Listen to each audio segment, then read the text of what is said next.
Plus, Molo Samba l'Afrique, Molo Samba le monde.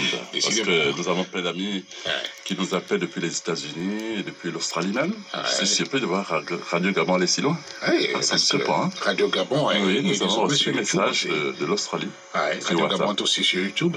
Oui, on peut nous écouter en direct. Le lien, c'est Radio Gabon en direct sur YouTube, facilement. Et puis, il y a aussi le câble. Un canal plus 528. Donc on nous écoute. Et puis il y a aussi les amis de Mohamed Cherif, le cercle mondial. Qui nous écoutent non seulement sur Radio Gabon, mais également sur YouTube Mohamed Cherif MCM. Voilà. Donc ils peuvent d'ailleurs écouter les anciennes émissions que nous appelons. J'ai eu le temps de vérifier. Oui, vérifier. J'ai eu le temps de vérifier. Ça m'a fait sourire. Je dis bon Dieu. Incroyable. Oui, les émissions de l'an 2007, 2008, 2010. Alors quelqu'un dit, mais vous avez conservé les mêmes voix, c'est vrai. Oui, on les conserve. Et comme j'aime pas m'écouter, j'écoute un bout après. Je passe, comment dire, non. Mais c'est formidable. Ça, c'est mon ancienne vie. Ouais, comme qui dirait. Incroyable. Mais vraiment, mais tu arrivé comme tous les mercredis. Évidemment, il y aura une parole de sagesse pour sortir.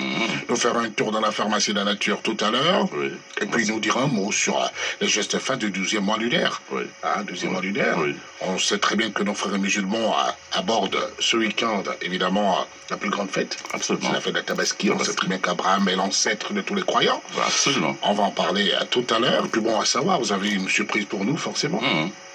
Oui, toujours. Toujours. Nous allons échanger aussi. J'ai annoncé aux prémices de ce programme que nous allons échanger aujourd'hui sur le combat, le bon combat. Le bon combat. C'est pratiquement ce qu'il faut faire. Donc écoutez-nous, messieurs, dames, vous avez raison de vous accrocher. Avant les questions des auditeurs, Mohamed Cherif, vous nous avez appris la semaine dernière que nul ici-bas n'est sûr d'être dans sa propre famille. Qu'est-ce à dire? Qu'est-ce à dire? Le ventre de votre mère, ou disons la famille que vous avez sur terre, sont votre père et votre mère, ne sont qu'un canevas, un réceptacle par lequel un esprit descend s'épanouir, n'est-ce pas? Oui. Mais tout ce qui arrive ne vient pas du même parvis. Il faut comprendre. En haut, c'est comme ici en bas. Autant vous avez plusieurs pays, et lorsque des gens descendent, par exemple, à l'aéroport de Libreville, par exemple, il y a des avions qui viennent des différentes compagnies, mais ils atterrissent tous sur le tarmac de l'aéroport de Libreville. Mais ils se connaissent tous, ils ne se connaissent pas tous. Comprenez? Mais la vie, c'est pareil. Lorsque vous descendez, vous venez des parvis différents, mais vous atterrissez dans la même famille. Donc vous êtes frères de sang, vous n'êtes pas forcément frères en esprit. Est-ce que vous comprenez? Je comprends. Voilà pourquoi un frère est capable de tuer sa sœur. Une sœur est capable de tuer son frère, parce que ceux deux-là ne se connaissent pas forcément. Certes, ils sont enterrés ensemble, ils ont le même sang, mais l'esprit ne vient pas du même endroit. Vous comprenez? Les véritables frères, c'est l'esprit. Vous savez, le corps disparaît, mais l'esprit ne change jamais, ne valide pas. Donc, en fait, la vraie famille, c'est celle qui est en esprit. Parce que, est-ce que vous comprenez? C'est votre corps physique meurt, comme dit tel. Mais l'esprit ne meurt pas. Donc, de là où vous venez ensemble, vous restez toujours ensemble. Et vous repartirez ensemble au même endroit. Vous retrouverez au même endroit. Retour. Voilà pourquoi vous avez vu que lorsque vous pouvez tomber un jour sur un Américain, sur un Camerounais, sur un Tchadien, et vous ne comprenez pas pourquoi il y a cet atome crochet avec la personne. Mais il se peut que c'est ton frère, un esprit que tu as retrouvé. Vous avez été dans des familles différentes, mais peut-être c'est celui-là réellement ton frère. Cet amour, il est inébranlable. Décidément. Comprenez? Voilà. Donc, le tuer sa maman, c'est bien, c'est une piste d'atterrissage. Mais tous les avions qui ont atterri ne viennent pas du même endroit. C'est pourquoi on n'est pas forcé, on est forcé de cohabiter, mais on n'est pas forcé de s'aimer, parce qu'on n'est pas forcément de la même souche, même par vie. D'accord. C'est peut-être pour cette raison que les chrétiens disent, par exemple, c'est mon frère en Christ. Oui, là encore c'est superficiel. Là encore c'est superficiel. C'est pas parce... On parle bien de l'esprit. Oui, mais c'est pas parce qu'on est dans la même religion qu'on est forcément frère en esprit. Parce que même une religion, c'est une école. Vous venez tous, mais vous ne venez pas forcément du même endroit. Très important. Vous retrouvez ça, vous essayez de chercher. En fait, chacun cherche d'où il vient. C'est pourquoi il faut toujours retrouver son identité spirituelle. Qui es-tu? Homme, qui es-tu? Connais-toi toi-même. Socrate, c'était plus profond que la simple philosophie. Oui, il faut t'identifier. Qui es-tu réellement? Et tu sauras aussi qui est avec toi. C'est pour ça, lorsque les Écritures disent aime ton frère comme toi-même, aime ton prochain comme toi-même. Il y a beaucoup à dire. Il y a beaucoup à dire. Est-ce que c'est le frère de sang ou est-ce que c'est fait en esprit? Incroyable. Là, on déportera prochainement. Ici-bas, mais sûr d'être dans sa propre famille. C'est vous, Mohamed Cherif, qui nous l'avait appris la semaine dernière. Et c'est une révélation spirituelle. Ouais. Vous ne lirez ça nulle part dans la Bible, ni dans le Coran, mais c'est vérité profonde. Décidément. On peut poursuivre évidemment cet échange. Bien sûr. On peut continuer à le temps ne nous permet pas, donc nous sommes obligés de se dire. D'accord. Merci beaucoup. Allez, les questions des éditeurs. J'ai sélectionné 2 au total. Un homme qui se sépare avec sa femme pour une raison ou pour une autre, évidemment, peut-il, Mohamed Cherif, réclamer le remboursement de sa dot aux beaux-parents? Bien, on va prendre des exemples simples. Il faut tous s'appuyer sur la nature. Il n'y a pas meilleure Bible, il n'y a pas meilleur Coran que la nature. Si vous appelez à méditer ce que vous voyez, vous allez comprendre que, en fait, lorsque vous allez acheter une voiture, vous l'avez utilisée pendant 10 ans. Vous repartez chez le concessionnaire, demandez qu'on vous rembourse. Attendez. Non, on va partir des exemples. Après, on va remonter. Pardonnez-moi de rire, mais je dis non, attendez. Vous allez voir un médecin. Oui, d'accord. Il vous a traité, il vous a soigné. Vous avez dépensé des sommes folles. Et puis vous apercevez que vous n'êtes pas guéri. Docteur, remboursez-moi mon argent. Ça se fait? Oui, mais docteur, revisitez votre protocole. Oui, mais vous ne pouvez pas exiger qu'il vous rembourse. D'accord. Vous voulez le faire? Voilà. Mais la femme, c'est pareil. Je vous dis qu'il n'y a rien qui vous appartienne que vous n'ayez acheté. Il faut retenir ces relations profondes. Il n'y a rien qui vous a... Votre habit que vous portez là, il vous appartient parce que vous l'avez acheté.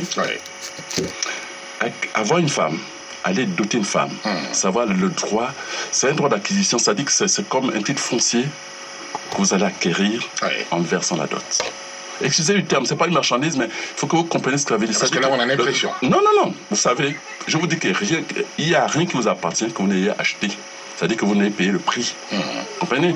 Une dot est un prix. Qu'on le veuille ou pas, c'est comme ça. C'est ça la différence entre une femme mariée et une femme non mariée. D'accord. J'ai versé la dot. À partir de ce moment, ceux qui veulent venir investir sur ce terrain aura affaire à moi parce que le terrain m'appartient. Avant, non. Non, c'est une demoiselle. N'importe qui peut venir investir dessus. Voilà. Vous comprenez? Donc, vous avez acquis, enfin, vous avez payé la dot. Donc, cette femme, officiellement, vous revient autant sur le plan humain que sur le plan spirituel. Très bien. Bien. Vous avez fini et vous demandez à rembourser à qui? À qui? Les parents finis. Ils vous ont transmis le droit en fait, disons que le droit que Dieu leur a donné sur cet enfant, ils l'ont transmis à une nouvelle famille. C'est fini. Mais il y a un problème par la suite. C'est-à-dire que si vous divorcez avec cette femme et que cette femme doit aller en mariage, mais la dot doit être remboursée à qui? Non, c'est ce que je dis. Vous avez acquis un terrain. Vous l'avez eu avec quelqu'un d'autre. Avec cette personne, c'est terminé. N'est-ce pas? Maintenant, vous le terrain, vous le mettez en vente. Mais attendez, mais moi je voudrais bien comprendre. Est-ce la même chose pour une femme? Est-ce que ça veut dire que la femme doit être dotée 2 ou 3 fois? Non, je veux dire que lorsque vous ne voulez plus cette femme, on peut dire... Elle repart dans sa famille. Non, elle ne repart pas dans sa famille. Elle peut repartir physiquement, mais du point de vue de la dot, non, c'est fini, les parents ont terminé. Parce qu'en fait, ce que vous devez comprendre, au-delà du symbole que vous voyez physiquement, il y a un droit de transmission du pouvoir divin. C'est pour cette raison que la dot est très très importante. Elle est importante. Maintenant, lorsque ce pouvoir vous est acquis, enfin, il est maintenant à vous. Mais c'est vous qui devez le remettre aussi à quelqu'un d'autre. C'est plus les parents. Les parents, ils ont fini. D'accord. On ne dote qu'une seule fois. Alors, vous avez fini, vous vous séparez avec cette femme. Oui. Vous faites quoi? Mais elle est là. Elle est là et donc elle sera dotée 2 fois. Mais non, ça dit que le jour qu'il y a quelqu'un d'autre qui s'intéresse à elle, elle devra venir vous voir pour que vous transmettez à votre tour. Donc, en fait, c'est cet homme qui doit vous rembourser. Oui, c'est comme une nouvelle acquisition.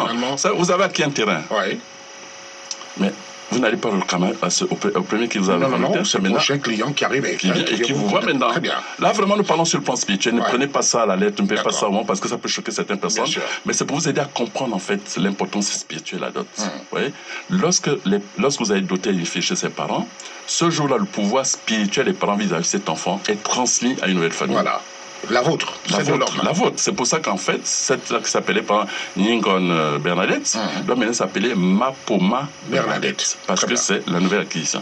Maintenant, lorsque quelqu'un d'autre viendra, que vous ne voulez plus, il dit, mais ce thème m'intéresse, oui, mais que vous voulez... C'est vous. Donc allez voir Mapoma. Allez voir Mapoma. Parce que si elle est prise comme ça, elle va directement sans vous rembourser, elle a un adultère spirituel. Aïe, aïe, aïe. Absolument. Parce que vous n'avez pas transmis le pouvoir. Oh, mais j'aimerais échanger avec vous longtemps sur la question, mais malheureusement, le temps ne nous permet pas. C'est dommage. C'est un très beau sujet. Vous pouvez poursuivre, messieurs, dames, évidemment, à votre échange. Comment ne pas remercier Mme Aganga qui a fait le déplacement, qui est là, qui insiste en direct. C'est une première. Elle a voulu être là, peut-être parce que j'ai annoncé cette question aux prémices du programme. Nous insistons qu'ici nous parlons spiritualité. Très bien. N'est-ce pas? C'est très important parce que je disais la fois passée que lorsque vous prenez un mot, comme le simple mot opération, il n'a pas le même sens selon qu'on est médecin, selon qu'on est militaire ou selon qu'on est économiste. Voilà. C'est pourtant ce même mot. Donc ici, nous parlons, c'est un thème en termes de purement, vraiment de la spiritualité. Voilà, donc les sociologues, les philosophes, tout le monde. Arrêtez de philosophie. Voilà, qui ne s'en inquiètent pas. Voilà, très bien. Deuxième question, ce sera la dernière avant l'échange que nous aurons tout à l'heure, Mohamed Cherif. Pourquoi, généralement, des personnes innocentes et sans problème dans la vie peuvent-elles faire l'objet d'une persécution sans cause? Mais écoutez, nous avons tous été gamins, n'est-ce pas? Il nous est arrivé de passer devant un manguier qui avait des très belles mangues, n'est-ce pas? On s'est arrêté, on a pris des cailloux, on a jeté sur le manguier, n'est-ce pas? Le manguier se demande, mais pourquoi lancer des cailloux sur moi? Le manguier parle, vous n'entendez pas? Il dit, pourquoi lancer des cailloux sur moi? Il dit, oui, mais tu as tort, tu as des belles mangues, nous on veut ces mangues-là.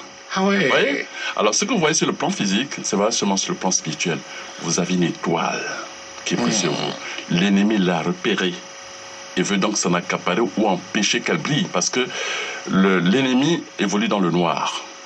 Votre étoile, c'est un phare qui brille, qui éclaire et donc qui empêche cet esprit en fait qui vient. Le gène, alors. Le gène énormément. Donc, il faut que soit il éteint le phare, soit il le couvre, en tout cas quelque chose peut empêcher cette lumière de l'éclabousser. Alors, on va casser. Vous comprenez? Donc, quand vous êtes persécuté, sachez que vous avez quelque chose de spécial en vous. Faut que je regarde un peu ce que je suis persécuté. Donc, parce qu'il n'y a que l'autre pour voir ce que vous avez, parce que vous ne vous voyez pas vous-même. Il n'y a que l'autre pour voir que vous avez une belle étoile. Et en plus, comme c'est la sorcellerie, il voit où est-ce que cette étoile te mène. Vous voyez? Et plus loin, ça, il voit l'identité. Tiens, mais c'est un futur roi celui-là. Ouh là là là là. Mais si on laisse faire, attention. Et donc du coup, vous voyez, quand vous rentrez dans les Écritures, vous allez voir plein qui ont vécu ce cas, les David et autres, tout ça. Donc, parce que quand vous possédez une grande étoile, sachez que vous serez combattu parce que vous gênez les hommes de l'ombre.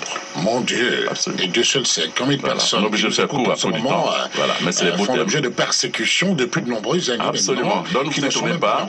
Autant vous lancez des cailloux sur un manguier qui a des très belles mangues, autant aussi le sorcier lance des cailloux sur vous parce que vous avez une grande étoile qui gêne énormément. Quelle histoire. Voilà. Quelle histoire, Mohamed Cherif. Incroyable, mais vrai. Le temps, il ne cesse de courir. Combat, le bon combat quand même. Combat le bon combat. Là encore, nous avons toujours parlé de la nature. Vous avez vu les athlètes? On a fait les courses de 100 mètres, de 200 mètres. Il y a 7 couloirs, n'est-ce pas? Comment identifier votre couloir? Là, vous allez courir. Vous l'identifiez comment? Il y a bien un numéro qu'on va donner. Vous avez un dossard. Il y a un numéro. C'est parce que vous connaissez le numéro qui est sur votre dossard que vous pouvez repérer le numéro qui est sur la piste. Voilà.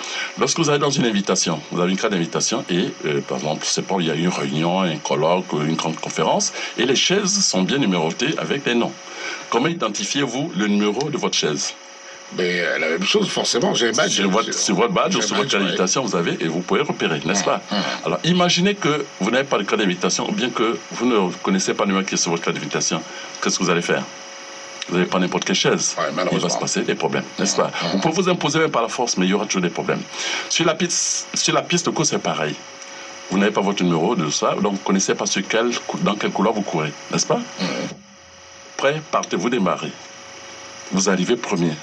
Mais vous n'avez pas couru dans le bon couloir. Qu'est-ce qui se passe? Vous êtes disqualifié. Disqualifié. Mais le monde, c'est pareil, monsieur. Le monde, c'est pareil. Lorsque nous arrivons sur Terre, repérons d'abord notre couloir. Parce que si je cours dans le couloir de ma pomme, je peux gagner. Je peux être excellent, bon journaliste et tout. Mais ce n'était pas mon couloir. Ce n'était pas mon couloir. Vous comprenez? Parce que c'est ça la révélation. Il faut avoir la révélation. Et ça, c'est pas un homme comme toi qui te dira quel est ton couloir. Non. La première chose, c'est repère, quand tu as sur Terre, quel est ton couloir. Tant que tu l'as repéré, c'est pour ça que le monde, c'est pour qu'il y a du désordre dans le monde. Et ça, vous ne pouvez rien. Tant qu'on n'a pas la révélation de votre couloir, il y aura toujours du désordre parce que beaucoup courent dans le couloir qui appartient à d'autres personnes.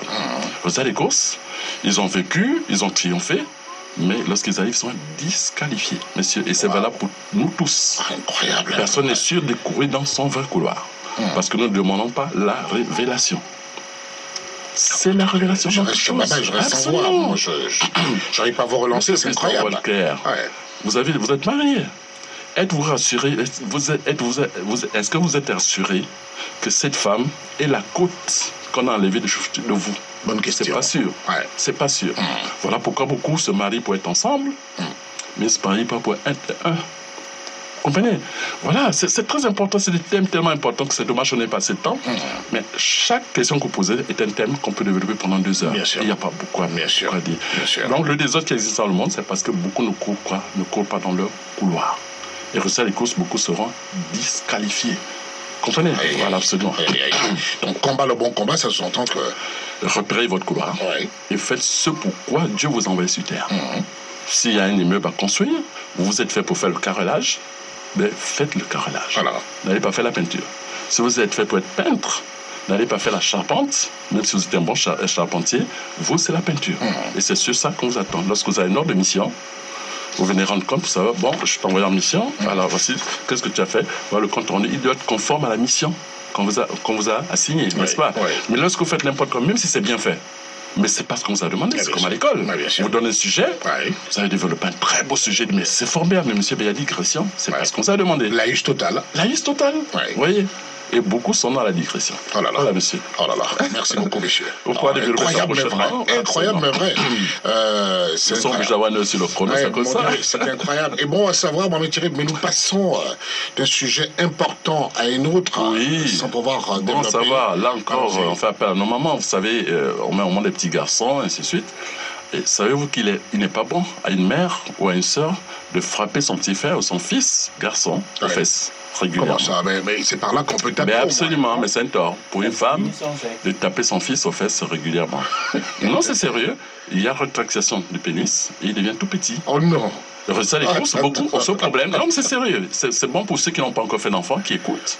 Arrêtez, maman, les grandes sœurs, ne frappez jamais votre petit frère ou votre fils garçon aux fesses. Sinon, le pénis se retracte, et après, surtout avec 2-3 cm. Et le résultat des courses, il a des problèmes dans sa vie. Il est compressé. Et il y a beaucoup qui nous écoutent actuellement qui doivent comprendre que parfois le problème vient de là. C'est pas systématiquement là, mais ça vient parfois et souvent de là. N'allez pas vous en prendre à votre maman pour dire si mon sexe est devenu... Écoutez, oui, c'est des gestes comme ça que les gens posent. Parfois, ils ne savent pas pourquoi, mais c'est comme ça. Vous savez... Oh là là, incroyable, mais vrai. Donc, maîtriser la nature. Maîtriser la nature. D'accord. Voilà. Allez, les jours fastes du 12e mois lunaire à présent. Écoutez, il nous reste 4 jours. Le 31 juillet, donc, c'est quand déjà? Le 31 juillet, c'est après-demain. Tabaski? C'est après-demain ou c'est Tabaski? Tabaski, c'est après-demain. Tabaski, alors. Nous sommes le 29 aujourd'hui. Et puis il y a 3 autres jours au mois d'août, le 2, le 7 et le 17. Voilà. Le 2. Donc 31, 2, 7 et 17 août. Voilà, 17 août, un jour faste normal. Oui, la fête d'indépendance. Formidable. Mais cette année, c'est extraordinaire. Le Tabaski est face, le 17 tout est face. Et le Gabon est gâté. Pourquoi pas? Le Gabon est vraiment gâté. Absolument. Allez, dans la pharmacie de la nature à présent, Mohamed Chérif. La pharmacie de la nature, qu'est-ce qu'on a réservé aujourd'hui? La pharmacie de la nature. Là encore, on va faire plaisir à nos chères dames, n'est-ce pas? Vous savez, le souci de la femme, c'est toujours avoir les seins fermes. Elle ne veut pas que ça tombe. N'est-ce pas? Même lorsqu'elle allait, parfois elle a peur d'allaiter, le peur que les seins tombent. C'est ce qu'elles disent toutes. Voilà, c'est incroyable. C'est ça leur charme. Alors ne vous inquiétez pas. Si vous avez allaité, et au moment où vous sevrez votre enfant, prenez 2 petits morceaux d'ail, 2 petites rondelles d'ail que vous allez couper. Et mettez... Non, oui, vous coupez des juste des petits morceaux et vous mettez au bout des tétons là, c'est-à-dire ça, et vous les attachez bien soit avec un pain, soit avec vos soutiens. Voilà, ça va faire extrêmement mal, c'est vrai. Ça pique. Faites-le pendant 3-4 jours, et vos seins vont se rétracter et revenir en forme. Oh non. Ben oui. Oh non, oui. Absolument. Attendez. Alors pour ceux qui n'allaitent pas et qui ont déjà les seins tombés, n'est-ce pas? Là, elles vont prendre seulement un blanc d'œuf, le blanc de l'œuf. Ajouter à la vitamine E, ça s'achète en pharmacie, la vitamine E, c'est une capsule. On trouve partout, en pharmacie. Absolument, oui. Donc, vitamine E, plus le blanc de l'œuf, vous mélangez le tout et vous massez vos seins régulièrement. Tous les soirs? Tous les soirs, oui, tous les soirs. Tous les soirs. Faites-le pendant 21 jours maximum. Vos seins devaient pouvoir revenir et refaire vos charmes. Simplement. Ils sont gâtés, les auditeurs de Radio Gabon. Incroyable, mais vrai. Voilà. Incroyable. Donc, vous laissez rester pendant 30 minutes avant de rincer. Avant de rincer avec l'eau tiède ou l'eau froide. Oh là là là là là là là là là. Et ces chères dames, tout ça pour faire plaisir aux hommes, et en effet, non, surtout pour elles-mêmes aussi, hein, parce qu'elles ont besoin d'avoir une poitrine ferme. Non, la poitrine, parce que une femme reste ferme ainsi jusqu'à la fin de ses jours, en métier. Ou bien naturellement. On retarde au maximum. On retarde. On peut retarder au maximum. Parce que l'homme périt faute de connaissances, n'est-ce pas? Voilà. Et puis parce que ce qui remonte, on appelle ça le derme, parce que tu vois, la peau a trois couches. Il y a l'épiderme, il y a le derme et il y a l'hypoderme. Voilà. C'est au niveau du derme là que ça remonte là. On n'a pas le temps. Franchement, il y a des belles choses. J'essaie de placer les cols, mais je n'arrive pas. J'arrive pas à le coller. Non, mes chers dames, ne vous inquiétez pas, n'allez pas vous faire opérer les seins. Il y a des méthodes naturelles. Allez-y, vous allez remonter vos seins tranquillement. Et ça... Formidable, magnifique. Allez, une parole de sagesse. Et c'est pas pour autant que vous n'avez pas allaité vos enfants. Allaiter vos enfants, c'est très important, nous l'avons dit. Vous l'avez déjà dit ici. Le lait de vache n'est pas fait pour nos pépés. C'est fait pour le veau, n'est-ce pas? Dieu a donné des seins à la femme parce qu'il y a le lait de l'enfant là-dedans. Et mesdames, vous vous rendez compte à Dieu pour ne pas avoir donné à l'enfant ce que Dieu lui a prédestiné. Et vous allez mettre l'enfant sous une vache. Et vous allez vous expliquer parfois qu'après, il est obèse, parfois il a le cancer plus tard, parce que vous n'appelez pas le lait de cancer. Avec le lait de vache, je suis désolé. Le lait de vache, voilà. Incroyable. N'en déplaise à ceux qui, bon, je ne fais pas la publicité du lait, hein, mais bon. Le lait a d'autres applications que de pomper un enfant. Voilà. Il y a trop de facteurs de croissance dans le lait de vache pour un enfant qui ne doit prendre que 7 kilos en un an. Alors que un humain. Alors que le veau lui doit prendre 365 kilos en un an parce que tous ces facteurs de croissance sont réservés à la vache. C'est pourquoi il doit prendre 1 kilo par jour, soit 365 kilos par an. C'est pas le cas d'un bébé, s'il vous plaît. Voilà, donc ne soyez pas stupide. Tous ces cancers que vous voyez aujourd'hui sont partis de la base. On a faussé, après on tient des colloques par-ci par-là, le lait. Enfin bref, ok, on en parle. Merci beaucoup. En tous les cas, c'est passé. C'est passé. Une parole de sagesse pour sortir. Alors, la qualité de ta vie dépend de la conscience que tu as de ton identité. C'est formidable. La qualité de ta vie dépend de la conscience que tu as de ton identité. Qui es-tu réellement? N'est-ce pas? On fait de toi un berger alors que tu étais un véritable roi. Suivez mon regard. Merci. Merci beaucoup. Mohamed Cherif, c'est incroyable. Mais les auditeurs de Radio Gabon, comme celui qui vient vous, Mbolo Sambarisé, incroyable, je viens Mbolo Sambarisé, le grand maître Mohamed Cherif, pour cette recette, mon Dieu, formidable. Est-ce qu'elle concerne toutes les femmes qui vont arrêter évidemment de donner le sang depuis longtemps? Ça, on l'a dit. Hein, vous avez écouté réellement Mohamed Cherif. Merci beaucoup, Mohamed Cherif. Merci. Merci, cette belle parole de sagesse. On va partir. Mais attention, avant de partir, il y a une dame qui vient bien vous dire bonjour. Sani Charmel Volo. Bonjour, Mohamed Cherif. Bonjour. Comment ça va? Ça va tout. Merci pour vos conseils. Vous avez suivi les conseils, hein? Oui, nous avons suivi. Vous avez pris des notes aussi? Maintenant, oui, on a pris note. D'accord. Annie Chambel, oui, 9h15, thermomètre, en effet, d'accord. C'est Madame Maganga qui me perturbe. Ah oui? Ah oui, 9h15, thermomètre, d'accord. Thermomètre, 9h15. Nous poursuivons avec la lettre de Clarisse.